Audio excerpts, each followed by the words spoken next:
Class 9th प्रश्नावली 1.1 का चारों सवाल सॉल्व करेंगे।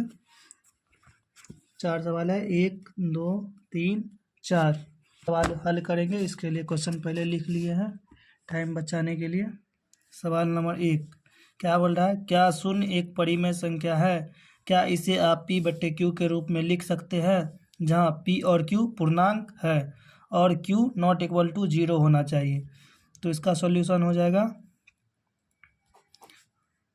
सत्य है। सत्य और असत्य पूछ रहा है। सत्य है क्योंकि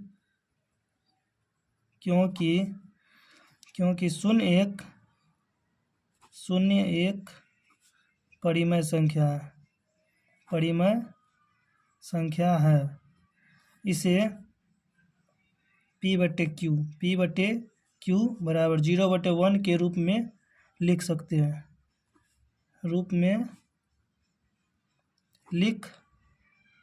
सकते हैं।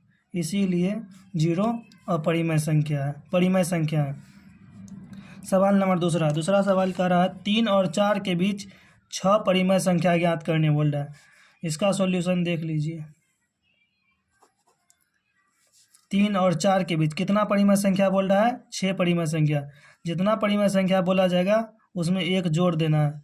परिमेय संख्या कितना पूछ रहा है? 6। इसमें 1 जोड़ देंगे तो ये 7 हो जाएगा। अब ये 7 को पहले 3 से गुना करेंगे ऊपर नीचे। कितना आता है? 3 × 7 = 21/7। और क्या पूछ रहा है? 4 में भी ऊपर नीचे 7 से गुना करेंगे। 7 × 4 = 28/7। अब कितना पूछ रहा है? 6 परिमेय संख्या। तो लिखना है 6 परिमेय संख्या। 21 और 28 के बीच में कितना 6 परिमेय संख्या आ जाएगा? 22/7, 23/7, 24/7, 25/7, 26/7 और 27/7। 1 2 3 4 5 6 आ गया। यही इसका आंसर है। क्वेश्चन नंबर 3 में भी सेम 2 नंबर जैसे सवाल है। इसमें पूछ रहा है 3/5 और 4/5 के बीच 5 परिमेय संख्या पूछ रहा है। इसमें भी सेम उसी तरह सॉल्यूशन होगा। कितना परिमेय संख्या पूछ रहा है? 5। परिमेय संख्या बराबर 5 लिखेंगे। इसमें भी 1 जोड़ेंगे, 6 आ जाएगा। इसी को ऊपर नीचे गुना करना है। 3/5 पहले 3/5 में ऊपर नीचे 6 से गुना करेंगे। 3 × 6 = 18, 6 × 5 = 30। अब 4/5 में भी ऊपर नीचे 6 से गुना करना है। 6 × 6 = 24, 6 × 5 = 30। कितना परिमेय संख्या पूछ रहा है? 5। तो लिखेंगे 5 परिमेय संख्या बराबर 18 और 24 के बीच 5 परिमेय संख्या आता है। 19/30, 20/30, 21/30, 22/30, 23/30। 1 2 3 4 5 5 परिमेय संख्या हो गया। अब क्वेश्चन नंबर 4 में 3 सवाल है। पहला, प्रत्येक प्राकृतिक संख्या एक पूर्ण संख्या होती है?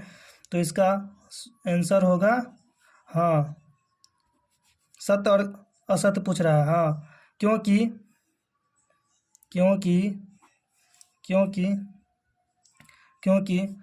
प्राकृतिक संख्या 1 से शुरू होती है और अनंत तक जाती है। पूर्ण संख्या 0 से शुरू होती है। इसीलिए प्राकृतिक संख्या पूर्ण संख्या होती है।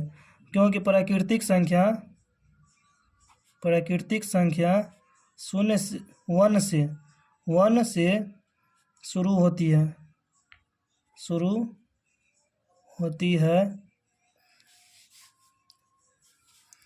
2 नंबर में प्रत्येक पूर्णांक एक पूर्ण संख्या होती है। इसका आंसर होगा असत्य है। क्योंकि पूर्णांक संख्या माइनस, प्लस और 0 सब होता है। पूर्ण संख्या 0 से स्टार्ट होता है। ये नेगेटिव नहीं होती है। -2 पूर्णांक संख्या है लेकिन पूर्ण संख्या नहीं है। 3 नंबर का, प्रत्येक परिमेय संख्या एक पूर्ण संख्या होती है। नहीं, असत्य होगा, असत्य है। क्योंकि 1/2 परिमेय तो है, परिमेय है,